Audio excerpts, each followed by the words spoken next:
তো নমস্কার বন্ধুরা, আজকে অন্য একটা টপিক নিয়ে আমরা আলোচনা করব। বাংলা পেডাগজির অন্য একটা টপিক, যে টপিকের নাম হচ্ছে রিমিডিয়াল টিচিং বা সংশোধনমূলক শিক্ষণ। তো এই টপিক থেকে কিন্তু প্রত্যেক পরীক্ষায় প্রশ্ন আসে, আপনারা জানেন। এবং আমরা আমাদের ফাউন্ডেশনাল কোর্স যে ক্লাসটা লঞ্চ করেছি, এই ক্লাসে আমরা প্রত্যেকটি টপিককে খুব ভালো করে বুঝিয়ে দেওয়ার চেষ্টা করছি আপনাদের উদ্দেশ্যে। তো আজকে তার থেকে একটা টপিক হচ্ছে কি, রিমিডিয়াল টিচিং বা সংশোধনমূলক শিক্ষণ। ঠিক আছে, তো সেই সংশোধনমূলক শিক্ষণটা কি, সংশোধনমূলক শিক্ষণটা কেন হয়, কাদের দেওয়া হয়, এই সম্পূর্ণ কনসেপ্ট আমরা আজকে ডিসকাশন করব। তার সঙ্গে আমরা ডিসকাস করব কয়েকটি এমসিকিউজ। ঠিক আছে, এই টপিক রিলেটেড কয়েকটা এমসিকিউজ আজকে আমরা ডিসকাস করব আপনাদের সঙ্গে। সুতরাং ক্লাসটা অবশ্যই শেষ পর্যন্ত দেখবেন, একটু স্কিপ করবেন না, কারণ প্রত্যেকটা পয়েন্ট কিন্তু আপনাদের জন্য যথেষ্ট গুরুত্বপূর্ণ, যথেষ্ট মূল্যবান হতে চলেছে। তাই প্রত্যেকটা টপিক আপনারা যদি খুব ভালো করে দেখে নেন, তাহলে আপনাদের কোনো সমস্যা হবে না। পরবর্তী সময় আপনারা খুব ভালোভাবে জিনিসগুলো অ্যানালাইজ করতে পারবেন এবং পরীক্ষার হলে আপনারা একটা ভালো নম্বর আপনারা ক্র্যাক করতে পারবেন। ঠিক আছে ভাই, তো চলুন আমরা স্টার্ট করি আজকের ক্লাসটি। তো প্রথমে আমরা জানবো রিমিডিয়াল টিচিং মানে কি। রিমিডিয়াল টিচিং বা সংশোধনমূলক শিক্ষণ কি, ওই জিনিসটা আগে আমাদের প্রথমে জানতে হবে, তারপর আমরা জানবো বাকি তার কনসেপ্ট। এটা যদি জানি তাহলে কিন্তু রিমিডিয়াল টিচিং 50% হয়ে গেল। কোনো শ্রেণীর সকল শিক্ষার্থী সমমানের হয় না। যে কোনো শ্রেণী, আপনি ক্লাসে যান, ক্লাস 1, ক্লাস 2, ক্লাস 3, ক্লাস 4, প্রত্যেকটা ক্লাসে শিক্ষার্থীরা কি হবে না, তারা সমমানের হবে না। এবং বিষয়ের পাঠদানের সময় সবাই সমানভাবে শিক্ষককে অনুসরণ করতে পারে না। কোনো শ্রেণীর সকল শিক্ষার্থী কি হয় না, সমমানের হয় না, সমান হবে না। এ বিষয়ের পাঠদানের সময় সবাই সমানভাবে শিক্ষককে অনুসরণও করতে পারে না। ঠিক আছে না, সবাইকে কিন্তু সমানভাবে তারা কি করতে পারে না, সব শিশুকে তারা অনুসরণ করতে পারে না, সব সময় শিক্ষককে তারা সব সময় কি করতে পারে না, অনুসরণ করতে পারে না। এ কারণেই কোনো কোনো শিক্ষার্থী নানা দিক দিয়ে পিছিয়ে পড়ে। এ কারণে কোনো কোনো শিক্ষার্থীরা কি হয়, বিভিন্ন কারণে পিছিয়ে পড়ে। কারণ স্বাভাবিক, ধরে নিন আপনার ক্লাসে 10 জন ছাত্র রয়েছে, আপনি ক্লাস 2-র কথা বলেছেন, আমি ক্লাস 2-তে বলেছি, আপনার ক্লাস 2-তে 10 জন ছাত্র রয়েছে। তার মধ্যে কিন্তু সবাইকে আপনি এক্সিলেন্ট পাবেন না। কেউ হয়তো পাবেন, কোনো কোনো শিক্ষার্থী তার মধ্যে আপনি 3 জন পাবেন ভেরি গুড, ভেরি এক্সিলেন্ট, আপনার 100% খুব ভালো করে বুঝে।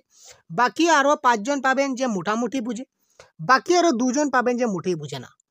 এই যে 2 জন পাচ্ছেন যে মোটেই বুঝে না, তার কারণ কি? তার কারণ হচ্ছে যে তারা শিক্ষার্থী যেটা ইনস্ট্রাকশন, টিচারের যে ইনস্ট্রাকশন রয়েছে, সেটা তারা খুব ভালো করে ফলো করতে পারে না, তাই না? আর তারা সেই অন্যান্য শিশুদের সঙ্গে তারা সমানভাবে তাল মিলিয়ে চলতে পারে না, যার কারণেই তারা অন্যান্য শিক্ষার্থীর থেকে তারা কি থাকে, পিছিয়ে পড়ে। এ কারণেই কোনো কোনো শিক্ষার্থী নানা দিক দিয়ে পিছিয়ে পড়ে। সেই পিছিয়ে পড়া শিক্ষার্থীদের চিহ্নিত করে তাদের জন্য পৃথকভাবে পুনঃশিক্ষণের ব্যবস্থা করা হয়, যাতে তারা অন্যান্য শিক্ষার্থীর মতো সব রকম সামর্থ্য অর্জনে উপযুক্ত হয়। সাধারণভাবে এই ধরনের শিক্ষণ কর্মকে রিমিডিয়াল টিচিং বা সংশোধনমূলক শিক্ষণ বলা হয়। আশা করি বুঝতে পারছেন। দেখুন কি বলেছে, কিছু কিছু ছাত্র যারা পিছিয়ে পড়ে, কেন পিছিয়ে পড়ে আমি বললাম। তো সেই পিছিয়ে পড়া ছাত্রদেরকে আপনি চিহ্নিত করবেন, আগে মার্ক করবেন যে আমার ক্লাসে যে 2 জন বা 3 জন রয়েছে যারা একদম পিছিয়ে, বা আপনার যদি ক্লাসে টোটাল 100 ছাত্র থাকে, তার মধ্যে আপনি 20 জন বা 30 জন পাবেন যে তারা মোটামুটি বুঝে না। তো যারা মোটামুটি বুঝে না বা একদম কম বুঝে, তাদেরকে আপনি শনাক্ত করুন এবং তাদের জন্য আপনি পৃথকভাবে একটা ক্লাসের ব্যবস্থা করুন। তাদেরকে আপনি আলাদাভাবে পুনঃশিক্ষণ দেবেন, যাতে তারা অন্যান্য শিক্ষার্থীদের মতো সব রকম সামর্থ্য অর্জনে উপযুক্ত হয়, যাতে তারা অন্যান্য শিক্ষার্থীদের মধ্যে সব রকম সামর্থ্যটা অর্জনে উপযুক্ত হয়। সাধারণভাবে এই ধরনের শিক্ষণ কর্মকে রিমিডিয়াল টিচিং বা সংশোধনমূলক শিক্ষণ বলা হয়। সাধারণভাবে এই ধরনের শিক্ষণ কর্মকে রিমিডিয়াল টিচিং বা সংশোধনমূলক শিক্ষণ বলা হয়ে থাকে। অর্থাৎ একক বিশেষ ধরনের শিক্ষণকে বলা হয় সংশোধনমূলক শিক্ষণ বা রিমিডিয়াল টিচিং, সেটা বুঝতে পারলেন। এবার দেখুন, সংশোধনমূলক শিক্ষণ বা রিমিডিয়াল টিচিংয়ের ক্ষেত্রে যে বিষয়গুলি মাথায় রাখতে হবে, রিমিডিয়াল টিচিংয়ের ক্ষেত্রে যে বিষয়গুলি আপনাদের মাথায় রাখতে হবে, ব্যক্তিগত বৈষম্যের অর্থাৎ ইন্ডিভিজুয়াল ডিফারেন্সের কারণে শিক্ষার্থীরা সমমানের হয় না। ঠিক আছে না? ঠিক আছে ভাই, কারণ প্রত্যেকটা শিশু কিন্তু সমান নয়। কারোর দেখবেন কিছু কিছু স্টুডেন্ট দেখবেন আইকিউ লেভেল তাদের হাই রয়েছে, যাদের আইকিউ লেভেল হাই রয়েছে তারা কিন্তু খুব ভালো করে বুঝে নেবে। আবার কেউ কেউ দেখবেন তাদের আইকিউ লেভেল লো রয়েছে, তারা কিন্তু খুব ভালো করে বুঝতে পারবে না। ব্যক্তিগত পার্থক্য, আপনার মধ্যে আমার অনেক পার্থক্য আছে, তাই না? আপনি হয়তো একটা ব্যাপারে খুব দক্ষ, আমি হয়তো বা সেই বিষয়টা মোটেই জানি না, ঠিক আছে? হতে পারে আমি এই বিষয়ে খুব দক্ষ কিন্তু আপনি জানেন না। সুতরাং ব্যক্তিগতভাবে পার্থক্য সব মানুষের থাকে, আপনার সঙ্গে আমার অনেক কিছু পার্থক্য থাকবে, তাই না? আবার আপনার সঙ্গে অন্যজনের পার্থক্য সমান থাকবে। সেই ব্যক্তিগত বৈষম্য বা ব্যক্তিগত পার্থক্যের কারণে শিক্ষার্থীরা সমমানের হয় না, সব সব শিক্ষার্থী সমান হয় না। তাই যারা শ্রেণীকক্ষে সবার সঙ্গে তাল রক্ষা করতে না পেরে পিছিয়ে পড়লো, তাদের ছেড়ে দিলে চলবে না। তাই বলে যে যারা মানে পিছনে পড়েছে, তারা কিছু পারছে না, তারা বুঝতে পারছে না, তাদেরকে বুঝাতে পারবো না বলে আপনি তাদেরকে ছেড়ে দিলেন, সেরকম কিন্তু চলবে না। তাদেরকে আপনাকে সঙ্গে নিয়ে যেতে হবে। আর তাদেরকে সঙ্গে নেওয়ার জন্য যে প্রচেষ্টা বা যে ব্যবস্থা, এটাই হচ্ছে সংশোধনমূলক শিক্ষণ বা রিমিডিয়াল টিচিং। শিক্ষক মহাশয়ের নিষ্ঠা ও যত্ন দিয়ে তাদের এগিয়ে নিয়ে যেতে সাহায্য করবেন। শিক্ষক মহাশয়ের নিষ্ঠা এবং যত্ন দিয়ে, অনেক নিষ্ঠা এবং যত্ন দিয়ে তাদের এগিয়ে নিয়ে যেতে সাহায্য করবেন। পিছিয়ে পড়া শিক্ষার্থীদের চিহ্নিত করে তাদের আলাদাভাবে শিক্ষা দেওয়ার বন্দোবস্ত করতে হবে। পিছিয়ে পড়া যেসব শিক্ষার্থী রয়েছে তাদের চিহ্নিত করবেন, চিহ্নিত করে তাদেরকে আলাদাভাবে শিক্ষা দেওয়ার বন্দোবস্ত করতে হবে। প্রয়োজন বোধে শিক্ষককে তার শিক্ষণ পদ্ধতির পরিবর্তন ঘটাতে হবে। প্রয়োজন যদি মনে পড়েন তাহলে শিক্ষকের, তিনি যে শিক্ষণ পদ্ধতিতে শিক্ষা দান করছেন, যদি প্রয়োজন হয় তিনি তার শিক্ষণ পদ্ধতিটাই চেঞ্জ করে ফেলবেন। প্রয়োজন বোধে শিক্ষককে তার শিক্ষণ পদ্ধতিটা পরিবর্তন ঘটাতে হবে। ক্রমাগত কয়েকদিন অনুশীলনের মাধ্যমে শিক্ষার্থীরা ধীরে ধীরে অন্যান্য শিক্ষার্থীদের মতো দক্ষতা অর্জন করতে সামর্থ্য হবে। ক্রমাগত কয়েকদিন যদি এইভাবে আপনি কন্টিনিউ প্রসেস চালিয়ে যান, আলাদা আপনার শিক্ষণ পদ্ধতি যদি আপনি পরিবর্তন করেন, তাদেরকে আলাদাভাবে যদি শিক্ষা দান করেন, তাহলে কয়েকদিনের মধ্যেই এই যারা পিছিয়ে পড়ে শিক্ষার্থী, তারা আস্তে আস্তে আস্তে আস্তে অন্যান্য শিক্ষার্থী যারা ভালো শিক্ষার্থী আছে তাদের মতোই তারা দক্ষতা অর্জন করতে সমর্থ হয়ে যাবে। মনে রাখতে হবে ওই পিছিয়ে পড়া শিক্ষার্থীরা যাতে হীনমন্যতার শিকার না হয়, অর্থাৎ তাদের মানসিক আঘাত আপনি তাকে দিতে পারবেন না। কেউ যেন তাদের উপেক্ষা বা অবহেলার চোখে না দেখে, সেটিও শিক্ষক মহাশয় দেখবেন। আরে ওইটা পারে না, ওই শিশুটা খুব বাজে, পড়ায় খুব গাদ্দা, পড়ায় খুব কাঁচা, সেরকম কথা যদি তাকে সবার সামনে, অর্থাৎ অর্থাৎ এক কথায় বলতে গেলে ওই শিশুটিকে অপমান করা যাবে না। যদি ওই শিশুকে যদি আমরা অপমান করি, তাহলে তার খুব মনে বেজে যাবে, তার খুব দুঃখ লেগে যাবে, তার খুব হৃদয়ে লেগে যাবে। আর যদি তার হৃদয়ে লেগে যায়, দুঃখে লেগে যায়, তখন সে লজ্জা পেয়ে, ঘৃণা লজ্জা বয়ে তিন থাকতে নয় আমরা বলি, কিন্তু ছোটরা তো সেটা বুঝবে না। তারা সেই লজ্জার কারণে, অপমানের কারণে তারা স্কুল ত্যাগ করে দেবে। তার ফলে আপনার তাকে আর শেখানো সম্ভব হবে না। সুতরাং তাদের যেন কেউ উপেক্ষা বা অবহেলার চোখে না দেখে, সেটিও শিক্ষক মহাশয় সেটা দেখবেন। যে বিষয়ে শিক্ষার্থী পিছিয়ে থাকবে, সংশ্লিষ্ট শিক্ষক সেই বিষয়ে খাতে তার উন্নতি হয় তা দেখবেন। যে বিষয়ে শিক্ষার্থী পিছিয়ে থাকবে, সব বিষয়ে তো শিক্ষার্থীটা পিছিয়ে থাকবে না। হয়তো কোনো একটি বা দুটি বিষয়ে শিক্ষার্থীটা পিছিয়ে রয়েছে, তো কোন বিষয়ে পিছিয়ে রয়েছে ওই সংশ্লিষ্ট বিষয়টাকে টার্গেট করবেন এবং ওই বিষয়ের উপর আপনি তাকে রিমিডিয়াল টিচিংয়ে বেশি জোর দেবেন। শিক্ষক তার পেশাগত দায়বদ্ধতা বা অঙ্গীকার অস্বীকার করতে পারেন না। শিক্ষার্থীর উৎকর্ষ ঘটাতে গেলে কোনো রকম হাল ছেড়ে দিলেও চলবে না, ঠিক আছে? শিক্ষার্থীর উৎকর্ষ ঘটানো এটা শিক্ষকের প্রধান দায়িত্ব। যেসব শিক্ষার্থীদের আমরা শিক্ষক কাদের জন্য? ছাত্রদের জন্য। ছাত্রদেরকে গঠন করার জন্য, মানুষ করার জন্য তো শিক্ষার্থী শিক্ষক, তাই না? তো সুতরাং একজন শিক্ষক যে শিক্ষার্থীর উৎকর্ষ ঘটাতে গেলে উৎকর্ষ বিধানে কোনো রকমের হাল ছাড়বেন না। যত ধরনের পদ্ধতি আছে সবগুলো আপনি অবলম্বন করুন। সমাজে একজন দায়িত্ববান সচেতন নাগরিক হিসাবে গড়ে ওঠা তার করণীয়। একজন শিক্ষকের সেটা করণীয় যে সমাজে ওই ছাত্রটা যেন দায়িত্ববান এবং একটা সচেতন নাগরিক হয়ে ওঠে। এতটুকু পর্যন্ত আপনি যাতে তাকে গড়ে দিতে পারেন। শিক্ষার্থীদের পিছিয়ে পড়ার কারণগুলি। এবার কথা হচ্ছে মোস্ট ইম্পোর্টেন্ট পয়েন্ট, যেখান থেকে প্রশ্ন আসে বা যেটা জানা দরকার, সেটা হচ্ছে শিক্ষার্থীরা যে পিছিয়ে পড়ে, পিছনে পড়ার পিছনে কারণ কি? একটা কারণ আমরা দেখলাম যে ইন্ডিভিজুয়াল ডিফারেন্স। শুধু একটা তো নয়, আরো অনেকগুলো রয়েছে। ১ নম্বর দেখুন কি বলা হচ্ছে, শিক্ষার্থীর স্মৃতিশক্তি। সব শিক্ষার্থী কিন্তু স্মৃতিশক্তি সমান থাকে না। স্মৃতিশক্তি মানে বুঝতে পারছেন তো? মেমোরি পাওয়ার, ঠিক আছে? অনেকে অনেক সময় আজকে শিখবে, অনেক শিক্ষার্থী আছে যারা আজকে আপনি তাকে বুঝিয়ে দিলেন, শিখিয়ে দিলেন, সে হয়তো কালকে বা পরশুদিন সেই জিনিসটা সে ভুলে গেল। এটা আসলে তার দোষ নয়, এটা তার স্মৃতিশক্তি তার দুর্বল রয়েছে। কম শিক্ষার্থীর অমনোযোগিতা। কিছু শিক্ষার্থী ক্লাসরুমে মনোযোগ সহকারে পড়াশোনা করে না। আপনি তাকে পড়াচ্ছেন, সে পড়াটা শুনছে, এতটুকুই সাফিসিয়েন্ট। সে আপনার কথা থেকে কোনো রকমের সে দায়বদ্ধতা লাভ করে না। সে মনোযোগ সহকারে যদি ক্লাসটা শুনতো বা জিনিসটা বুঝতো, বা যেকোনো জিনিস আপনিই মনে করুন না, আপনি আজকে আমার যে ক্লাস দেখছেন, যদি আপনি অমনোযোগী হয়ে ক্লাসটা দেখেন, তাহলে ১ দিন বা ২ দিন বা ৩ দিন পর আপনি জিনিসটা ভুলে যাবেন। আর যদি মনোযোগ সহকারে ক্লাসটা দেখেন, প্রত্যেকটা পয়েন্ট যদি আপনার মাথায় থাকে, তাহলে এই রিমিডিয়াল টিচিং থেকে পরীক্ষার হলে ১ মার্ক বা ২ মার্ক বা ৩ মার্ক যাই আসুক না কেন, আপনাকে 100% কারেক্ট আনসার করতে হবে। That is my challenge. আমি আপনাদের চ্যালেঞ্জ দিচ্ছি, যদি আপনি মনোযোগ সহকারে ক্লাসটা দেখেন, মনোযোগ এমন একটা জিনিস, যদি মনোযোগ সহকারে প্রত্যেকটা পয়েন্ট যদি ভালো করে বুঝে নেন, তাহলে 100% কিন্তু তার এই ক্লাসের পরে আমরা এমসিকিউ সলভ করবো আপনাদের জন্য। সো সেই আপনি যদি ক্লাসটা যদি মনোযোগ সহকারে দেখতে পারেন, যদি দেখে নেন, খুব ভালো করে বুঝে নেন, তাহলে এমসিকিউর আনসারগুলো আপনি 100% সবার প্রথমে কমেন্ট করতে বাধ্য হবেন। কারণ আপনি প্রশ্ন দেখা মাত্র বলতে পারবেন এটা কারেক্ট আনসার। আর আপনি যদি অমনোযোগী হয়ে যদি ক্লাসটা দেখছেন এবার আমার, আরে স্যার করাচ্ছেন, করাচ্ছেন, আমিও মোবাইলটা সামনে চালিয়ে রেখে দিয়েছি। স্যার যা বলছেন শুনছি কিছু, ওদিকে বেরিয়ে যাচ্ছে। এই ধরনের যদি হয়, তাহলে এমসিকিউ যখন আপনি করবেন, আপনি তো চিন্তায় পড়ে যাবেন যে কারেক্ট আনসার কোনটা হবে। ১ হবে না, ২ হবে না, ৩ হবে না, ৪ হবে। কোনো সময় লাগবে যে আপনার ৪ টা আনসারে কারেক্ট হবে। কোনো সময় লাগবে যে না, আমার তো ৪ টা আনসারে ভুল। কারণ কি? কারণ আপনার কনসেপ্টটা ক্লিয়ার নয়। সুতরাং কনসেপ্টের ক্লাসে কোনো ধরনের অবহেলা করা যাবে না। কনসেপ্টের ক্লাসটা খুব ভালো করে মনোযোগ সহকারে শুনতে হবে। সুতরাং মেইন টার্গেট হচ্ছে কি? মনোযোগ। কম বোধশক্তি। তাদের বোধশক্তিটা কম থাকে।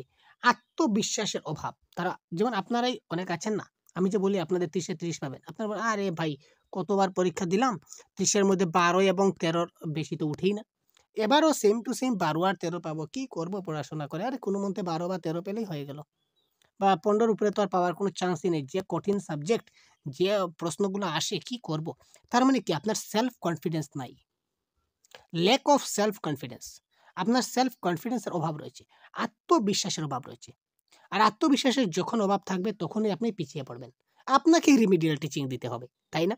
শিক্ষার্থীর ক্ষেত্রেও সেম, আত্মবিশ্বাসের অভাব। তাদের ক্ষেত্রে এই ব্যাপারে শিক্ষকের করণীয় কি? তাদের আত্মবিশ্বাস জাগাতে হবে। আরে তুমি ওইটা লিখেছ? শিক্ষার্থী যদি মনে করুন ১ লাইন যদি লিখে, তখন যদি ভুলও হয়, তখন আপনি তাকে কি করবেন? শাব্বাস দেবেন ১০ টা। আরে ভাই সাব্বাস! খুব সুন্দর হয়েছে, বঢ়িয়া, অনেক সুন্দর পেরেছে তো। আচ্ছা দেখি কি করে বানালে? ঐরকম আরেকটা বানাও তো দেখি। তাকে উৎসাহ প্রদান করবেন। তাহলে সে একের পর এক, একের পর এক, আর একের পর এক সে বানাতে চেষ্টা করবে। আর সে ওই জিনিসটা বানালো, আপনি যদি বলেন, "আরে কি লিখেছ? ছি! এটা তো লেখা হলো নাকি?"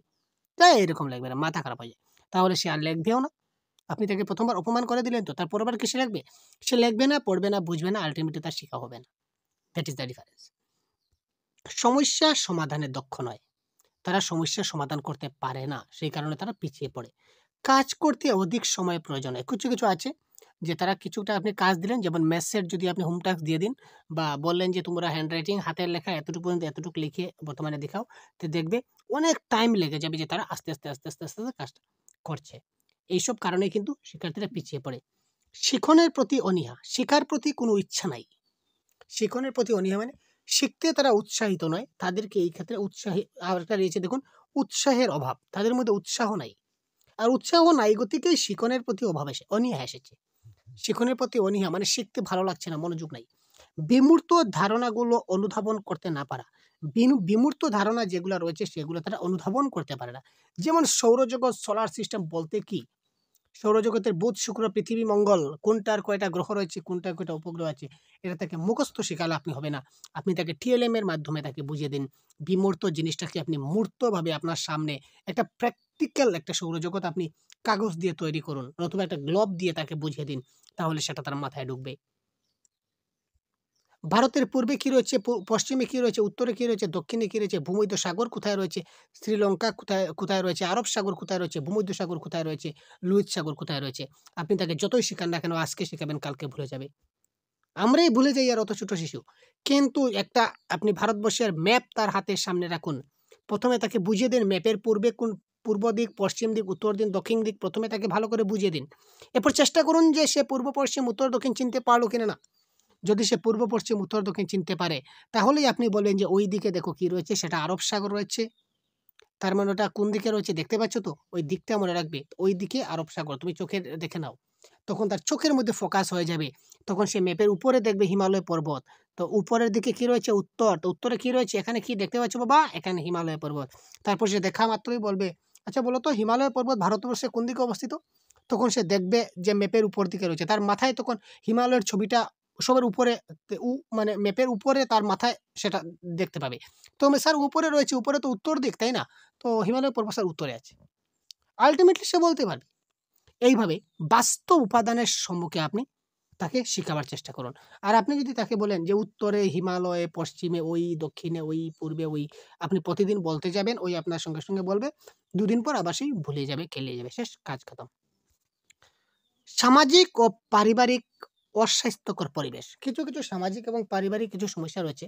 যেমন মা-বাবা যদি প্রতিদিন ঝগড়া করে, ঝগড়াঝাটি করে ঘরে, বা বাড়ির পরিবারের যদি বাবা-কাকা যদি ঝগড়া করে, বা ভাই-বোন যদি ঝগড়া করে, এই পরিবারে যদি শিক্ষার্থী থাকে, তাহলে তার মাথাটা আল্টিমেটলি খারাপ থাকবে। সে যখন পড়বে তখন সে পড়াতে মন বসবে না। সে ঝগড়া নিয়ে ব্যস্ত থাকবে। তার মনে ছোট হলে কি হবে? তার মনে একটা ভয় থাকবে যে আজকের দরবারে কি হবে?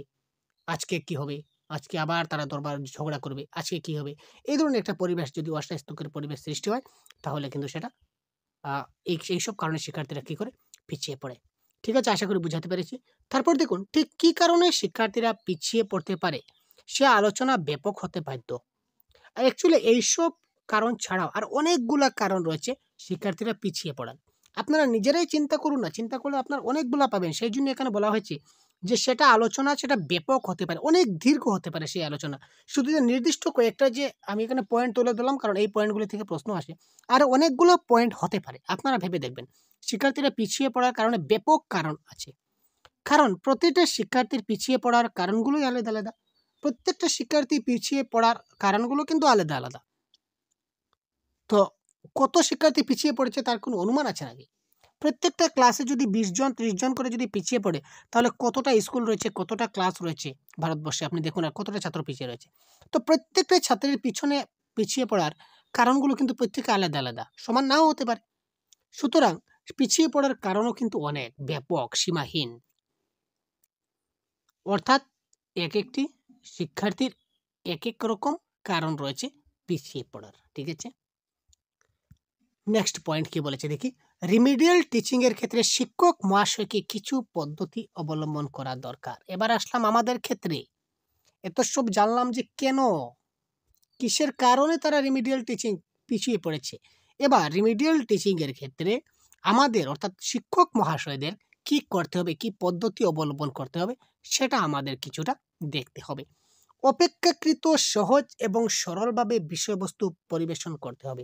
আগে আমি ক্লাসে যেভাবে বিষয়বস্তুকে পরিবেশন করেছি, তার থেকে আরো সহজ এবং আরো সরলভাবে আমরা বিষয়বস্তুটাকে পরিবেশন করতে হবে। যথাসম্ভব শিক্ষা উপকরণ ব্যবহার করতে হবে। যতটুকু বেশি সম্ভব আমরা টিএলএম ব্যবহার করব। শিক্ষার্থীদের ধরে, ধরে তাদের অসুবিধাগুলি চিহ্নিত করতে হবে। যেহেতু ক্লাসে সব ছাত্রকে আমরা এড়িয়ে দিয়ে বাকি যারা পিছিয়ে পড়েছে তাদেরকে আলাদা যখন ক্লাস করব, তখন তাদেরকে হাতে, হাতে ধরে, ধরে তাদের প্রত্যেকটা তাদের মনের কথা জানতে হবে। তারা কেন শিখতে পারছে না, কেন বুঝতে পারছে না, তাদের কোথায় সমস্যা রয়েছে এই জিনিসগুলি তাদের ব্যক্তিগতভাবে তাদেরকে খুব ভালো করে জানতে হবে। তাদের অসুবিধাগুলোকে চিহ্নিত করতে হবে। শিক্ষার্থীরা যাতে পাঠে বিশেষ মনোযোগী হয় তা দেখতে হবে। অর্থাৎ কি করলে শিক্ষার্থীরা তাদের মনোযোগ বৃদ্ধি হবে। ঠিক আছে? মনোযোগ, আগ্রহ, তাদের ইন্টারেস্ট লাগবে ক্লাসে। ওই জিনিসগুলো তাদেরকে দেখতে হবে।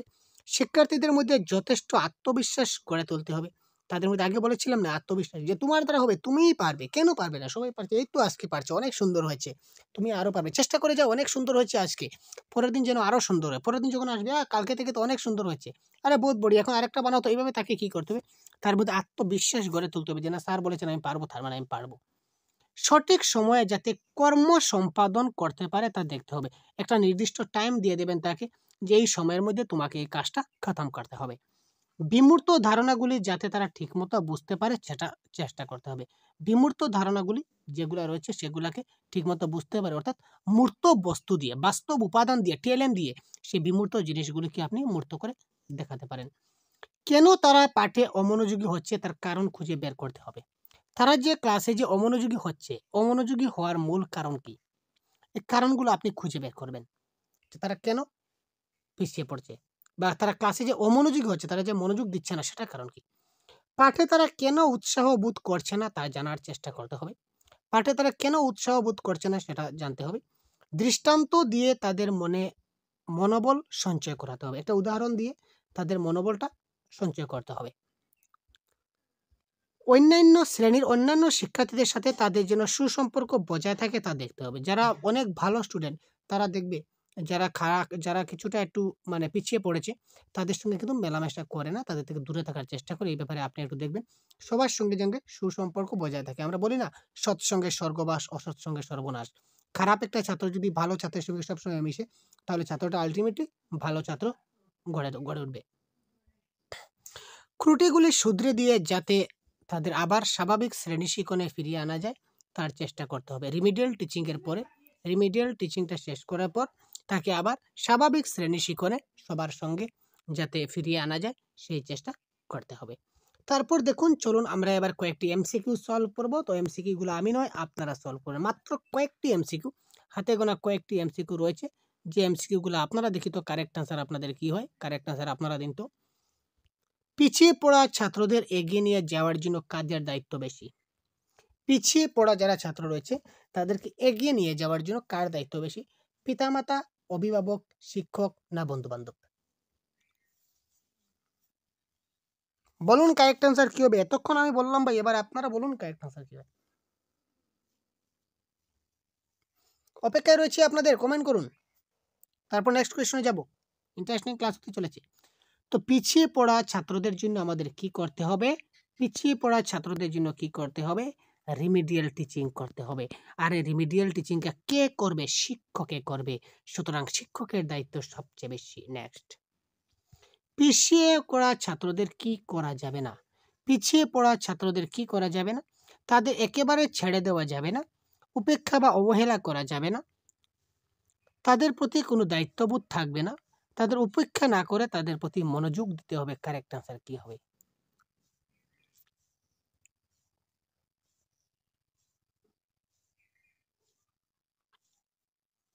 পিছিয়ে পড়া ছাত্রদের কি করা যাবে না?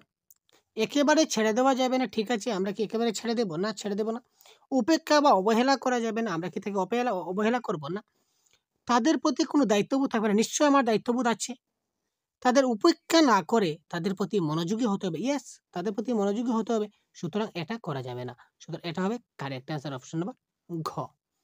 বারবার পিছিয়ে পড়লে শিক্ষক কি ব্যবস্থা গ্রহণ করবেন? একদম ইন্টারেস্টিং কোয়েশ্চন। বারবার তাকে অনেকবার, আমরা অনেক সময় প্রশ্ন আসে আপনাদের মনে, আপনারা তো এতক্ষণ কমেন্ট করেননি, কিন্তু আমার মনে প্রশ্ন এসেছিল, আমি অপেক্ষা ছিলাম যে আপনারা কমেন্ট করছেন কিনা না। তো বারবার যদি ছাত্রটা পিছিয়ে পড়ে, তাহলে শিক্ষক কি ব্যবস্থা গ্রহণ করবেন?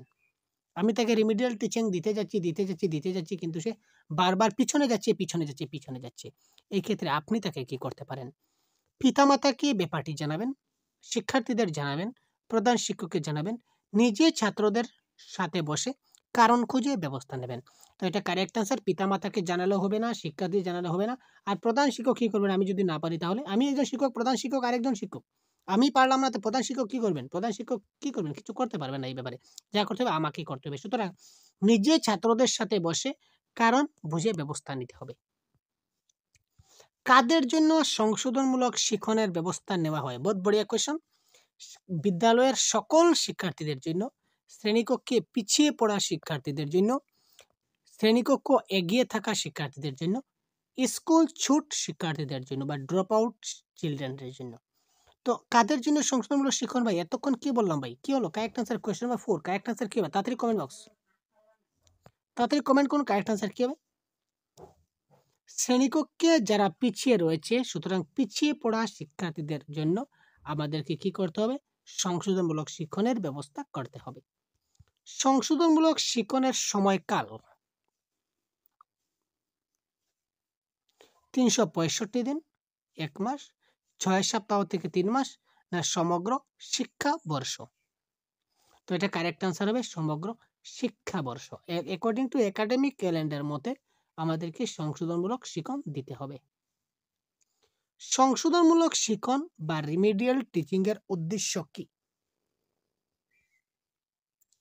শিক্ষার্থীদের আচরণের উন্নতি করা, সহ পাঠ্যক্রমিক কার্যাবলীর শিক্ষা দেওয়া, শিক্ষার্থীদের মেধার উন্মেষ ঘটানো, পিছিয়ে পড়া শিক্ষার্থীদের আলাদাভাবে সাহায্য করা।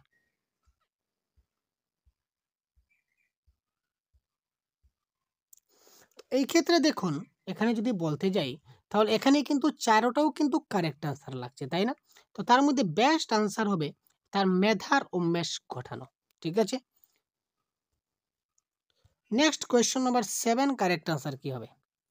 পিছিয়ে পড়া শিক্ষার্থী চিহ্নিত হয় পরীক্ষায় প্রাপ্ত নম্বরের উপর ভিত্তি করে, পরীক্ষার্থীর ব্যবহারের উপর ভিত্তি করে, শিক্ষার্থীর বাড়ির দূরত্বের উপর ভিত্তি করে, না কোনোটি নয়। পিছিয়ে পড়া শিক্ষার্থী চিহ্নিত হয় পরীক্ষায় প্রাপ্ত নম্বরের উপর ভিত্তি করে। পিছিয়ে পড়া ছাত্রদের এগিয়ে নিয়ে যাওয়ার জন্য ছাত্ররা কি করবেন? পিছিয়ে পড়া ছাত্রদের যদি আমার এগিয়ে নিয়ে যেতে হবে তাহলে ছাত্ররা কি করবে? বিষয়বস্তু দায় সারাভাবে বুঝিয়ে দেবেন, আবার পড়তে বলবেন, সহপাঠীদের কাছে বুঝে নিতে বলবেন, ধীরে ধীরে বিষয়বস্তু অনুশীলন করিয়ে এগিয়ে নিয়ে যাবেন। কোয়েশ্চন নাম্বার 8, কারেক্ট আনসার কি হবে বলুন তো? পিছিয়ে পড়া ছাত্রদের এগিয়ে নিয়ে যাওয়ার জন্য ছাত্ররা কি করবেন? তো বিষয়বস্তুগুলা আমি ভালো করে বুঝিয়ে দেব, বুঝালাম, আবার পড়তে বলবো না, সহপাঠীদের কাছে বুঝতে, তাহলে আমি কি করব? কারেক্ট আনসার ধীরে ধীরে বিষয়বস্তু অনুশীলন করিয়ে তাকে এগিয়ে নিয়ে যেতে হবে। শুধু যে বুঝিয়ে দিলে হবে না, তাকে কি করতে হবে? এগিয়ে নিয়ে যেতে হবে। সুতরাং অপশন নাম্বার ঘ ইজ দ্য রাইট আনসার। তো আজকে আমরা এই পর্যন্তই, আজকের এই ক্লাসটা বিদায় নিলাম।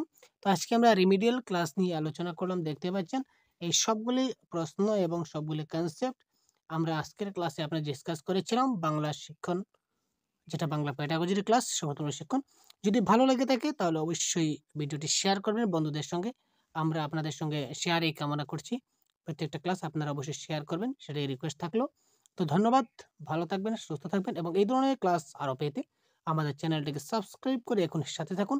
ধন্যবাদ।